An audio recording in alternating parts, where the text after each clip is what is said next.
A'udzubillahi minasyaitonirrajim. Aku berlindung kepada Allah dari godaan setan yang terkutuk. Bismillahirrahmanirrahim. Dengan menyebut nama Allah yang Maha Pengasih lagi Maha Penyayang. Surah Al-Baqarah ayat 154 sampai 163. Wala taqulu, janganlah kalian mengatakan, lima yuktalu, bagi siapa yang terbunuh, yang dibunuh, fisabilillah, di jalan Allah, ya, amwatun, mereka itu mati, bal ahyaun, tetapi mereka itu hidup, walakin la tas'urun, akan tetapi kalian tidak menyadarinya, kalian tidak mengetahuinya. Ayat 154 Al-Baqarah ini menjelaskan orang-orang yang syahid berperang membela agama Allah. Ya, ini peristiwa dalam riwayat Ibnu Abbas, perang Badar, yaitu Umair bin Al-Hammam wafat dalam perang Badar. Lalu Allah menurunkan ayat ini terkait dengan Umair dan sahabat-sahabat yang lain yang gugur, yang wafat dalam syuhada Badar, perang mempertahankan atau membela agama Islam kepada orang-orang kafir. Mari kita lihat tafsirnya. Yang pertama, tafsir Jalalain, Imam Jalil As-Suyuti dan Imam Jun Al-Mahali mengatakan bahwa arwahuhum fi hawaslim tuyurun hudrun tusiru fil jannah, itu saat li hadisin bijalik. Jadi jangan kalian katakan orang yang terbunuh dalam perang membela agama Allah, di jalan Allah, mereka itu mati secara fisik, mati ya, ruhnya kan berpisah karena dibunuh, tapi mereka itu hidup. Hidupnya bagaimana? Di mana roh-roh mereka, ruh mereka, yaitu bersemayam dalam jiwa burung-burung hijau yang terbang bebas di dalam surga kemana saja mereka kehendaki. Jadi terbang burung ini dalam tafsir Jalalain. Jadi ingin apa gitu, ingin surga di mana, terbang seperti, jadi rohnya tuh masuk ke burung-burung hijau yang terbang kemana saja yang mereka mau mana nih, bahwa surga Firdaus, surga Naim, surga Al-Ma'wa, semuanya surga. Jadi keindahan, kenikmatan itulah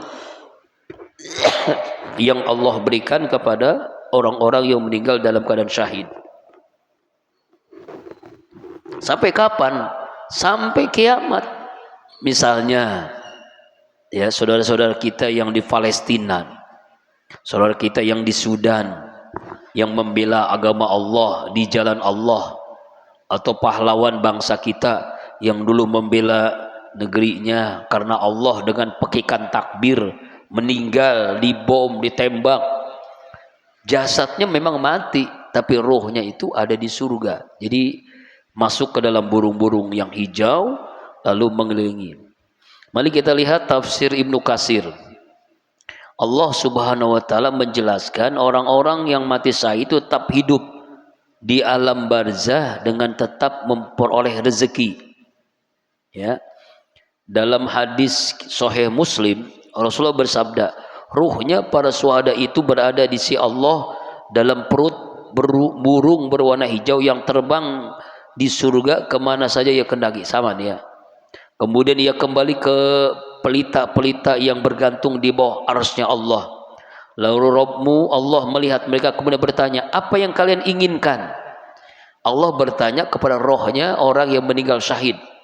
Mereka menjawab, ya Rabb, kami, apa yang harus kami inginkan, sedang Engkau telah memberikan kami apa yang tidak Engkau berikan kepada seorang pun dari makhlukmu. Engkau tidak memberikan dari seorang pun makhlukmu kecuali kepada kami. Gimana kami minta lagi? Setelah itu Allah kembali mengajukan pertanyaan yang sama, apa yang kalian inginkan?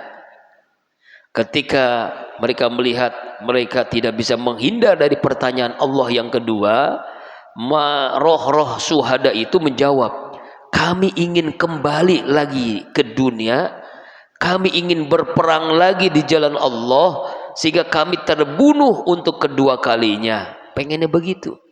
Jadi pengen kembali ke tanah air, ke dunia, lalu membela agama Allah, terbunuh, mati syahid lagi.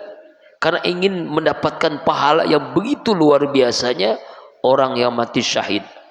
Sungguhnya Allah telah menetapkan bahwa mereka tidak akan kembali kepada dunia. Dan dalam hadis yang di ujung hadis itu, Allah menetapkan mereka enggak akan kembali lagi.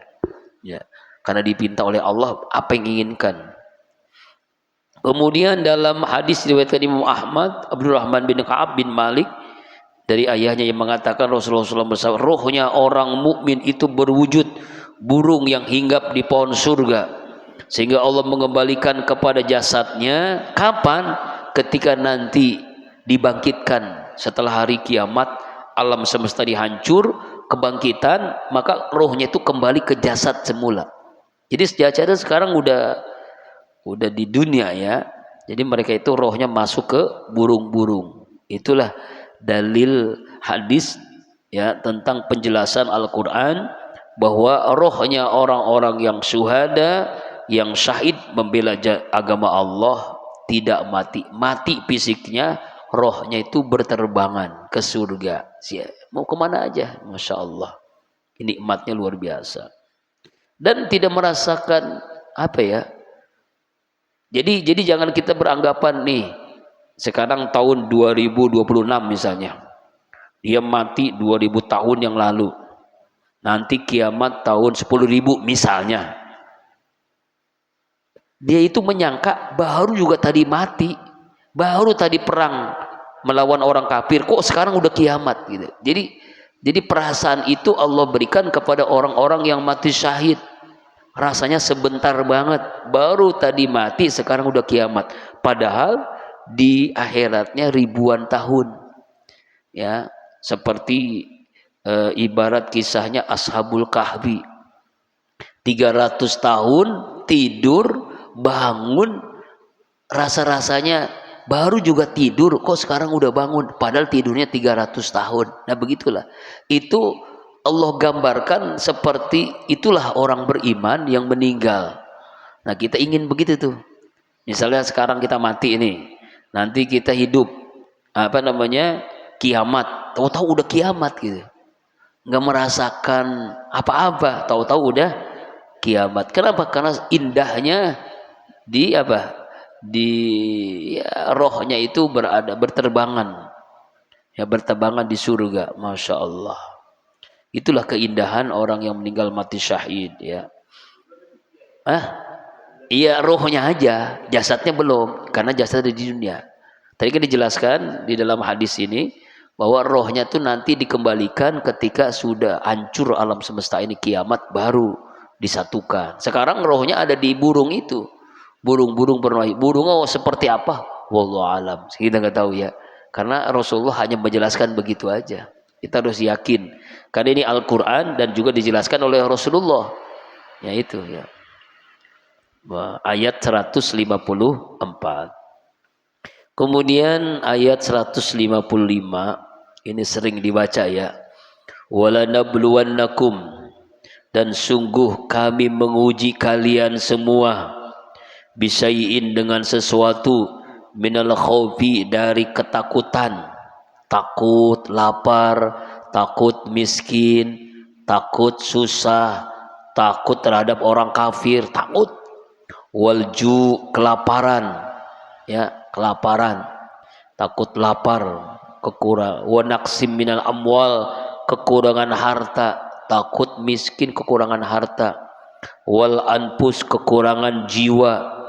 Wassamarat, kurang buah-buahan. Wabasyiris sabirin, berikan kabar gembira kepada orang-orang yang sabar. Sampai situ dulu ya. Kita lihat tafsirnya. Ayat 155 ini tentang ujian hidup. kita selama hidup di dunia ini mengalami ujian. Ya kan, dalam surah Al-Mulk kan, allazi khalaqal mauta wal hayata liyabluwakum ayyukum ahsanu amala. Siapa yang terbaik amalnya? Kita diuji oleh Allah. Apa ujiannya? Ujian yang disebutkan di ayat 155 ini yang pertama al-khauf, takut. Takut. Jadi takut itu ujian, Pak. Ya, takut. Takut apa? Takut musuh, takut miskin, takut lapar, takut ya, takutnya. Ini ujian nih. Ya kan, orang takut kan, gimana nanti anaknya, sekolahnya, kuliahnya. Ya kan, orang-orang tua dulu tuh udah nggak takut. Banyak anak banyak rezeki, ya karena takutnya akhirnya anak 2 aja dah, gak usah banyak-banyak gitu kan akhirnya, ya kan? Takut covid ya, dulu zaman covid, sekarang udah nggak ada. Walju, takut lapar. Nah ini takut lapar nih, takut miskin, takut susah, ya takut lapar, takut susah, paceklik ya misalnya. Kemudian minal amwal, takut kekurangan harta, ya kekurangan harta, ya kan banyak orang tuh takut kekurangan harta, walaupun dia kaya masih takut. Buktinya koruptor itu nggak mungkin tukang beca, tukang bubur, tukang bajigur, ya orang-orang kampung, nggak mungkin. Korupsi itu kan dilakukan oleh orang yang hartanya banyak, mobilnya banyak, fasilitasnya sudah ada. Ya kan, tapi masih kurang. Nah itu takut tuh dia, takut kekurangan harta, agar hartanya terus sampai 7 keturunan.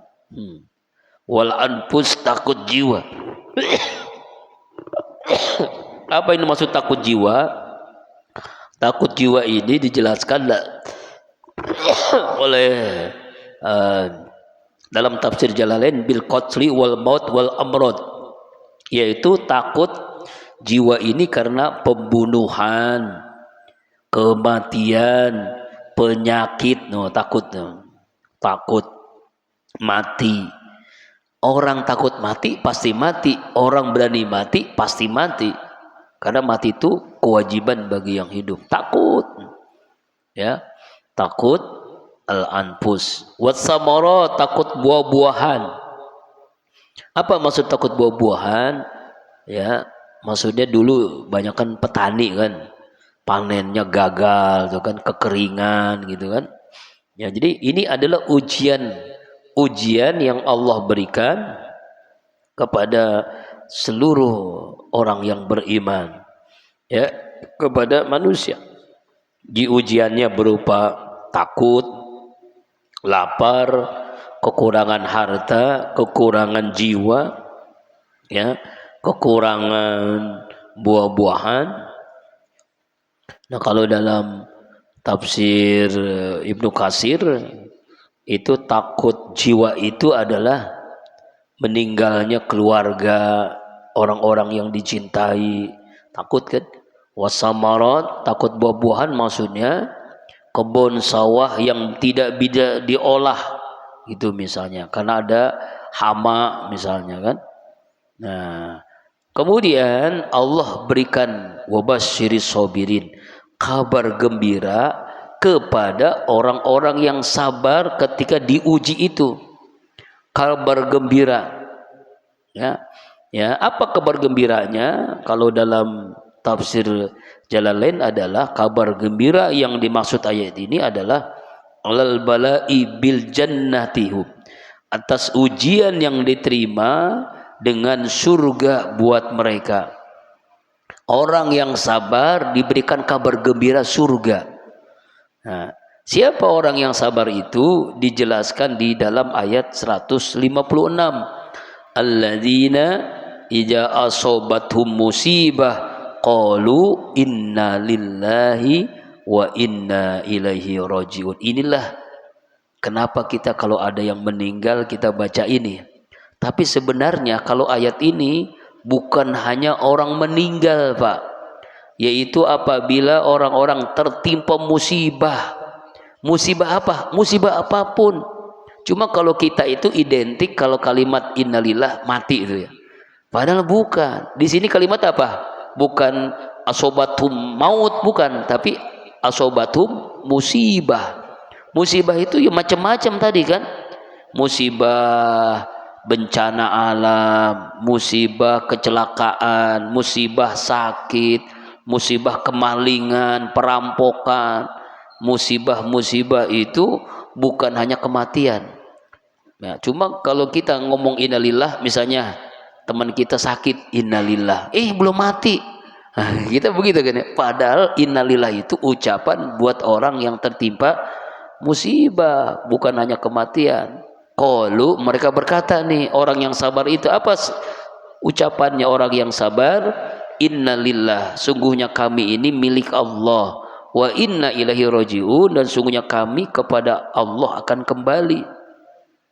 Ya, yaitu dalam tafsir Jalalain, malakan wa abidan yaf'alu bina ma yasha fil akhirah wa yujazina wa fil hadis man istaraha indal musibah ajrahullahu fiha wa aqlafa alaihi khairan wa fi anna misbahun nabi sallallahu alaihi wasallam.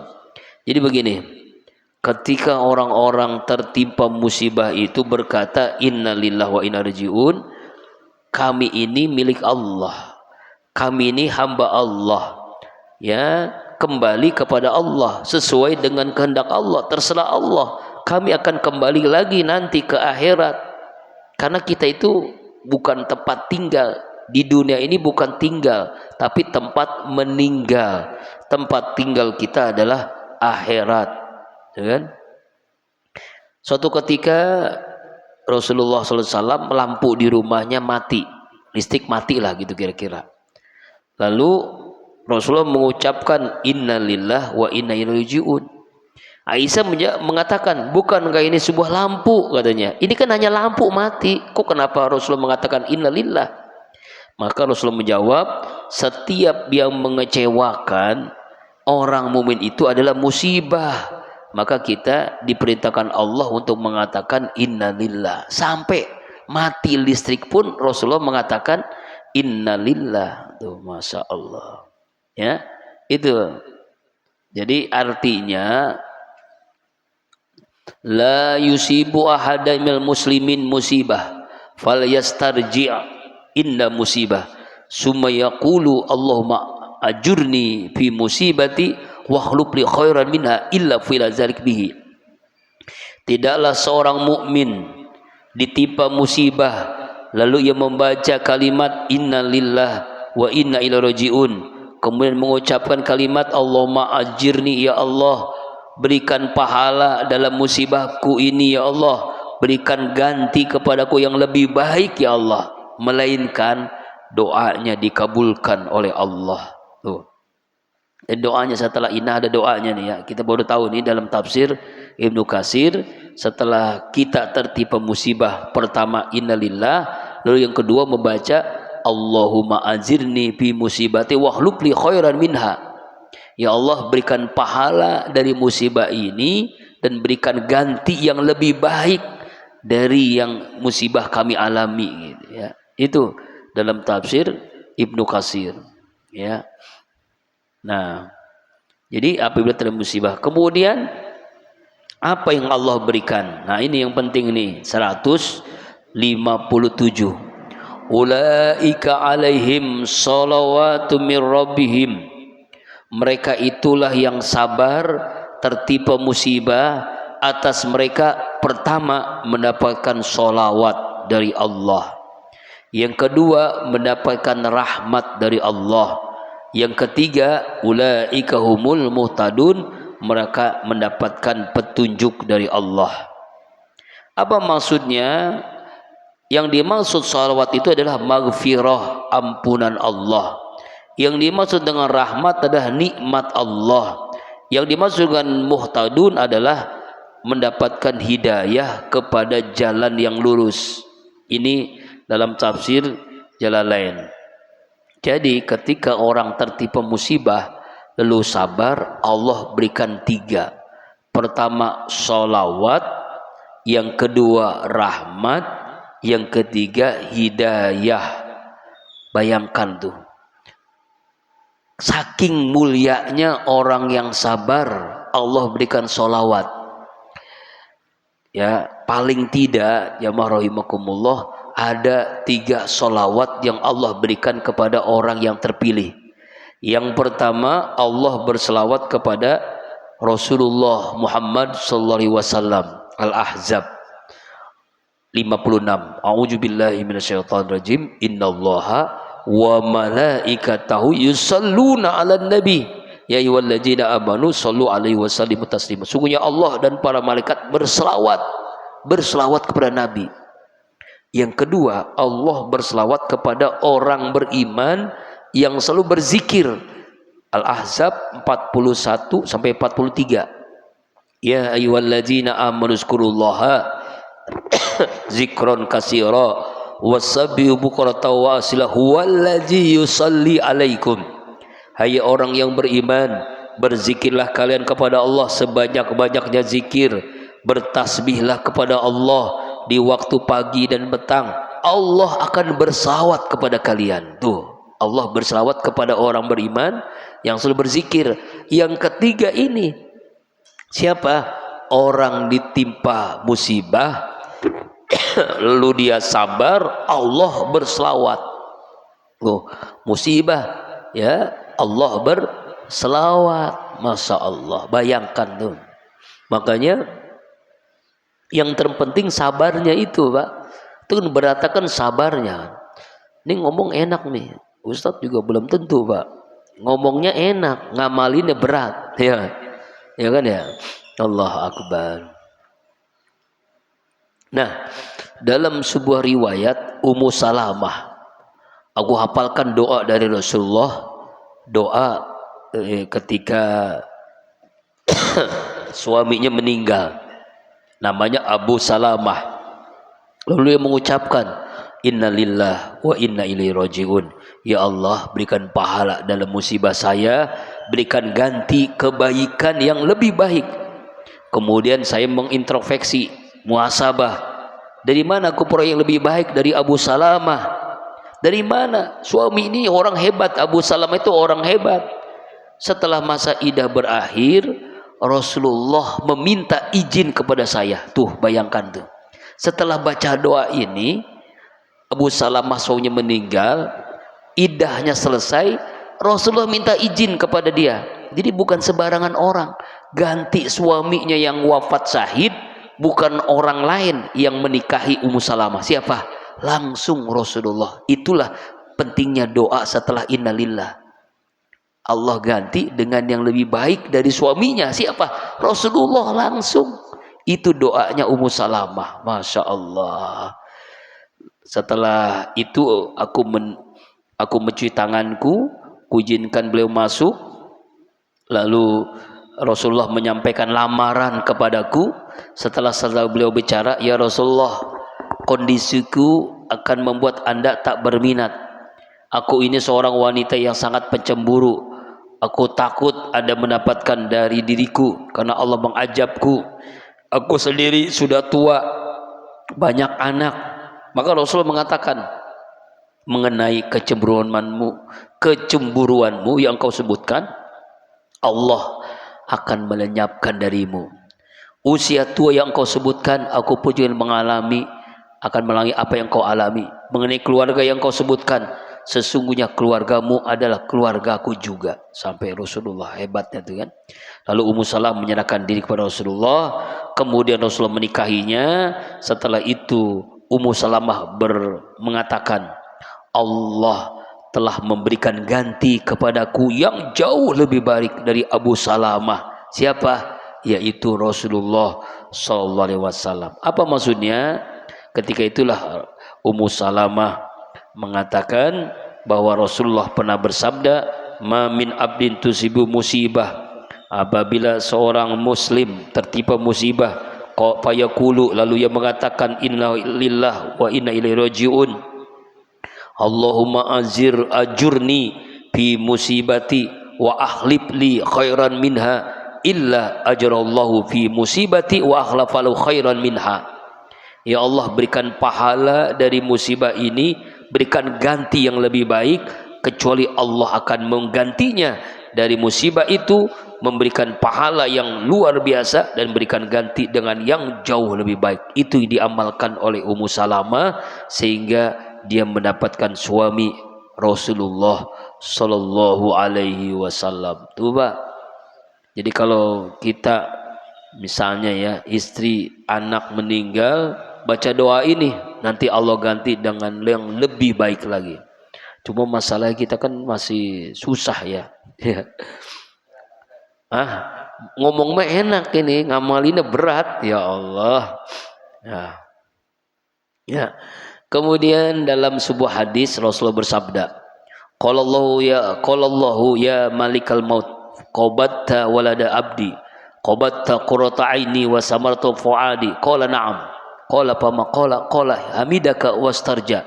Qala ibnu lahu baitan fil jannah wa samu baitan hamdi. Allah beriman, hai hadis kursi ini ketika menjelaskan Al-Baqarah 157 ini ya. Hai malaikat maut, apakah engkau sudah mencabut nyawa anak hambaku? Apakah engkau mencabut nyawa anak kesayanganku dan buah hatiku? Ya, iya, jawab malaikat. Lalu apa yang ia ucapkan? Tanya Allah. Malaikat menjawab, ia memujimu dan mengucapkan kalimat istirja, inna lillah wa inna ilaihi rajiun. Maka Allah berfirman kepada malaikat, buatkan untuknya sebuah rumah di surga. Namailah rumah itu dengan Baitul Hamdi, rumah pujian. Jadi orang kalau mengucapkan innalillah, Allah akan memberikan rumah di surga, namanya Baitul Hamdi. Masya Allah.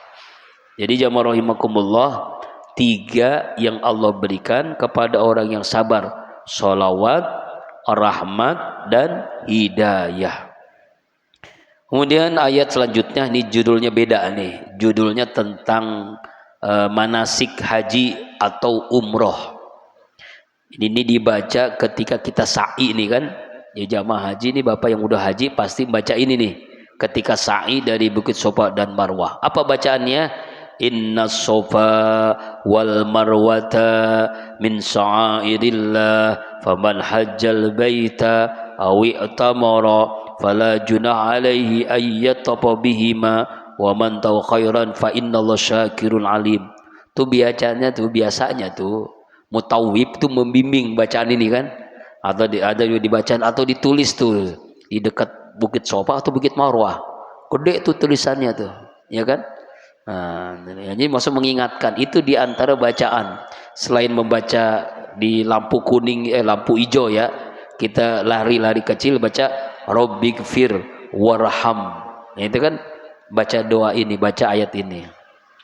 Apa maksudnya ini? Inna sofa, sesungguhnya Bukit Sofa, wal marwata, Bukit Marwah, min sya'airillah, itu bagian dari siar-siar agama Allah. Paman hajjal baita, siapa orang yang menunaikan ibadah haji ke Baitullah, awi tamaro, atau ia umroh, fala junaha, maka tidak ada dosa atasnya, ayyatopa'a, untuk tawaf, bihima, untuk tawaf maksud untuk sa'i, bihima, di antara Bukit Sofa dan Marwah. Faman tawa khairan, siapa orang yang sukarela mengerjakan kebaikan, fa innallaha, maka sungguhnya Allah syakirun, maha bersyukur, artinya memberikan pahala atas ketaatannya, alim, lagi maha mengetahui. Jadi ini Allah menjelaskan tentang Sofa dan Marwah. Ini berawal dari apa yang dilakukan oleh istri dari Nabi Ibrahim, Siti Hajar, yaitu mencari-cari air ya di padang pasir panas terik. Anaknya Ismail, bayi, kehabisan air susunya, mencari air, berlari-lari, kadang jalan, kadang berlari dari Bukit Sofa dan Marwah, 7 kali putaran, Sofa Marwah, Sofa Marwah. ya, dengan membaca ayat ini, inna sofa wal marwata, ya. Jadi ini yang dibacanya, ya, inna sofa, sungguhnya sofa dan marwah itu adalah syair atau siar Allah, agama Allah, siar. Makanya rukun dari ibadah haji, ibadah umroh adalah sa'i, berlari-lari dari bukit Sofa sampai ke bukit Marwah, gitu kan? Nah, ya, jadi artinya adalah, jadi ayat ini katanya diturunkan berkenaan dengan kaum Ansor yang sebelum masuk Islam berkorban dengan menyebut nama patung namanya Manat yang mereka sembah di Mayalal. Lalu orang-orang berpisah, lalu orang-orang berkorban itu merasa bersalah setelah mengerjakan sa'i antara bukit Sofa dan Marwah. Kemudian mereka menanyakan kepada Rasulullah, ya Rasulullah, kami ini bersalah mengerjakan sa'i antara Sofa dan Marwah di masa jahiliyah, di masa kami masih menyembah berhala. Maka turunlah ayat ini, inna Sofa wal Marwah, sesungguhnya Sofa dan Marwah min sya'airillah, itu adalah syariat Islam, siar agama Allah. Rasulullah telah mensyariatkan sa'i antara keduanya dan tidak boleh seorang pun meninggalkan sa'i di antara keduanya. Artinya ketika melaksanakan ibadah haji umroh, kita enggak boleh meninggalkan ini. Setelah tawaf berkeliling beli Ka'bah, lalu kita sa'i dari bukit Sofa dan Marwah, baru setelah itu namanya tahallul, menggunting rambut. Begitu kan aturannya. Kenapa rukun? Iya, kalau enggak ya enggak sah haji umrohnya. Wajib itu. Jadi bagian dari syariat ibadah haji, rukun haji dan rukun umroh atau umroh. Kalau umroh juga begitu. Iya, pegang aja, ya gimana, guntingnya nggak ada, ya. Ya, misalnya guntingnya ditempelin ke rambutnya, ya nggak ada gue. Ya syarat aja, ya. Makanya kalau bisa sih jangan botakin dulu, nanti setelah tahallul baru dibotakin, begitu ya. Nah, makanya dalam hadis ini kan, ya, Allah telah mensyariatkan sa'i. Jadi kalau dia melaksanakan ibadah haji, ibadah umroh tidak sa'i, tidak sah ibadahnya, tidak sah, Pak. Tidak sah. Ya, harus melaksanakan sa'i antara bukit Sofa dan Marwah. Kalau sekarang sih enak, ya, banyak kipas angin, ya, kemudian keramik, gitu kan. Nah, jadi artinya adem, jadi nggak berat. Kalau dulu Siti Hajar kan panas terik matahari gitu. Yang penting sehat. Jadi jangan lari semuanya, Pak. Lari itu ketika ada di lampu hijau di tengah-tengah, itu ada batasan larinya. Jadi lebih banyak jalan dari larinya. Ini ada tuh orang yang sa'i itu bukit Sofa Marwah, mungkin karena dia atlet kali mah, lari terus. Ibadah itu adalah sesuai dengan ketentuan. Jadi ada saatnya lari, ada saat jalan. Lari pun paling cuma berapa meter, paling 100 meter, ya. Ya, sekitar itulah. 50 meter paling lah. Semuanya lebih banyak jalannya. Ya, nah ketika lari itu doanya yang dibaca oleh Siti Hajar itu, Robbik fir, ya Allah ampuni hamba, warham, sayangi hamba. Itu kan ada doanya kan, Robbik fir warham. Lupa saya, udah lama ya. Ya, watak kerob gitu ya. Apa tuh, lupa ya. Itu diantaranya. Jadi Sofa Marwah ini bagian dari siar Islam. Siar itu syariat, ya. Kemudian di sini dijelaskan dalam hadis, dalam tafsir Ibnu Katsir, abda'u bima bada Allah, ibda'u bima bada Allah. Mulailah dengan dimulai oleh Allah. Artinya adalah ketika ibadah sa'i itu, ya, kita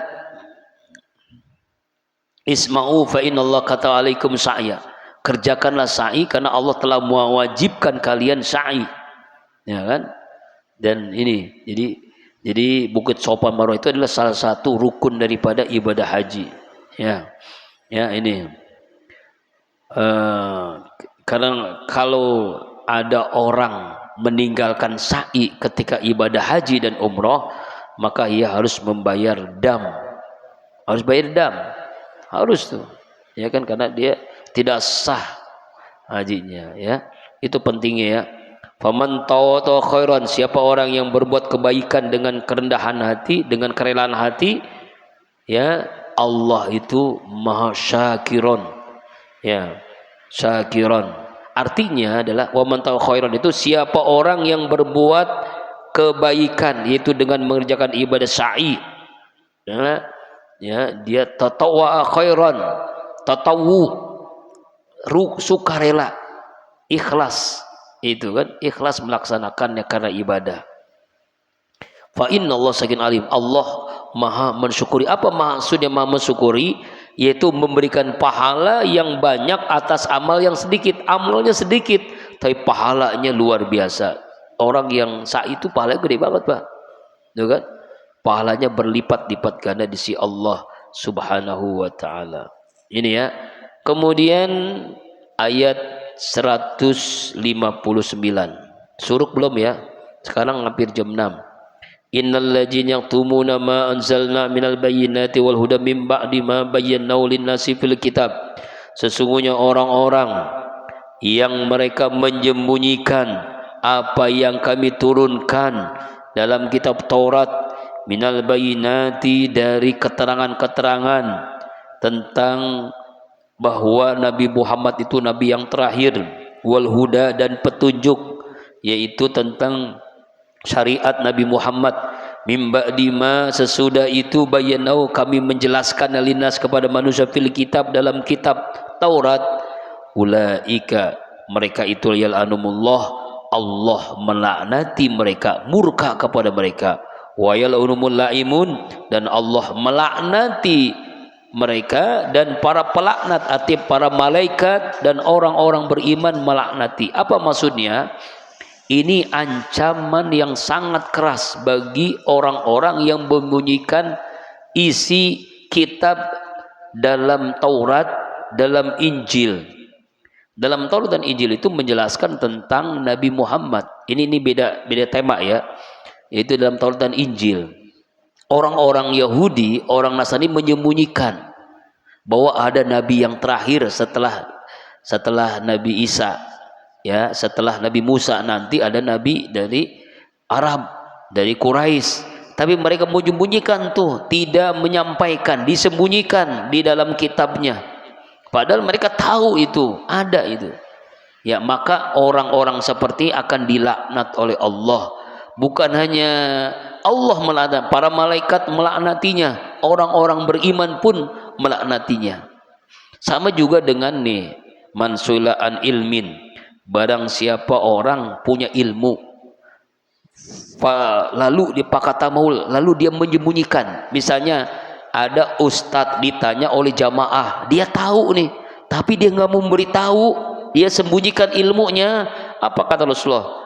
Yaumal qiyamah bilijamin minnar, maka dia akan dikekang dari api neraka dengan kekangan dari api neraka jahanam. Nauzubillah min dzalik. Jadi nggak boleh itu. Seorang ustadz, kiai, ajengan ketika ditanya lalu dia menyembunyikan jawabannya, padahal dia tahu. Itu nggak boleh, Pak. Makanya pentingnya seorang ustadz itu menyampaikan apa adanya. Ketika dia tahu, jangan disembunyikan ilmunya. Itu juga sama dengan orang Yahudi, orang Nasrani yang bunyikan isi dari kitabnya. Maka mereka ulaika yal'anumullahu wa yal'anumul la'inun, mereka mendapatkan laknat Allah dan para malaikat dan juga orang-orang yang beriman. Illal ladzina tabu, kecuali orang-orang yang bertaubat, artinya dia mengakui kesalahannya, dosanya, dia menarik diri lalu apalagi wa aslahu, dan dia memperbaiki dirinya. Dia mengatakan benar Nabi Muhammad ada dalam kitab Taurat, dalam kitab Injil misalnya. Wa bayyanu, dan menyampaikan kebenaran, menjelaskannya secara jelas-jelasnya. Faulaika atubu alaihim, mereka itulah akan aku terima, kata Allah, taubat mereka. Wa ana tawwabur rahim, dan aku Allah maha penerima taubat lagi maha penyayang. Ya, ini ayat tentang orang yang menyembunyikan tentang apa yang ada di dalam kitab Taurat, Injil, ahli kitab. Kalau mereka bertaubat, Allah terima taubatnya. Tapi kalau tidak, mereka mendapatkan laknat Allah. Kemudian 161, innal ladzina kafaru wa matu wa hum kuffar. Sesungguhnya orang-orang yang kafir lalu mereka mati wa hum kuffar, dalam keadaan kafir. Orang Kristen, Katolik, Hindu, Buddha, semuanya ini orang kafir, mati dalam keadaan kafir. Apa kata Allah? Ulaika alaihim laknatullah, mereka itulah yang mendapatkan laknat Allah, wal malaikati wan nasi ajmain, lalu seluruh malaikat, manusia, semuanya melaknatnya. Artinya melaknat ini mereka kekal selama-lamanya di dalam api neraka jahanam. Orang yang terus menerus kufur sampai mati akan dilaknat oleh Allah. Tapi jangan begini Pak, misalnya nih kita naik angkot, naik bis, ketemu orang pakai salib, neraka lu akan dilaknat oleh Allah lu sampai lu. Jangan begitu, itu mah keterlaluan. Maksudnya kita harus tahu orang kafir itu akan dilaknat kalau dia mati dalam kekafiran. Auzubillah. Kalau dia masuk Islam misalnya kan. Jadi gini aja, kalau ketemu orang kafir, semoga Allah memberikan hidayah, gitu. Ya. Khalina fiha, mereka orang kafir itu kekal di dalam Di dalam neraka selama-lamanya tuh. La yuhaffafu anhumul azab, mereka tidak akan diringankan azab Allah sedikit pun. Wala hum yunzurun, dan mereka tidak berikan penangguhan azabnya. Ya, penangguhan azab Allah kepada orang-orang kafir. Itu ya. Terakhir ayat 163. Wa ilahukum ilahu wahid. La ilaha illa huwar rahmanur rahim. Wa ilahukum, Allah Tuhan kalian itu Tuhan yang satu. Tidak ada Tuhan kecuali Dia. Dialah Maha Pengasih lagi Maha Penyayang. Jadi Allah menjelaskan secara sangat terang, sangat jelas bahwa Allah itu Tuhan yang satu. Tidak ada dua, tiga atau banyak. Allah Tuhan yang satu. Qul huwallahu ahad. Allah Tuhan yang satu. Jadi kita harus yakin seyakin-yakinnya. Karena orang-orang kafir itu kan Tuhan itu ada tiga. Tuhan itu ada banyak, enggak. Allah itu Tuhan yang satu, tidak ada Tuhan selain Allah. Tidak ada Tuhan selain Allah karena Dia itu Maha Rahman dan Maha Rahim. Wallahu a'lam bishawab. Ya, insyaallah minggu depan ayat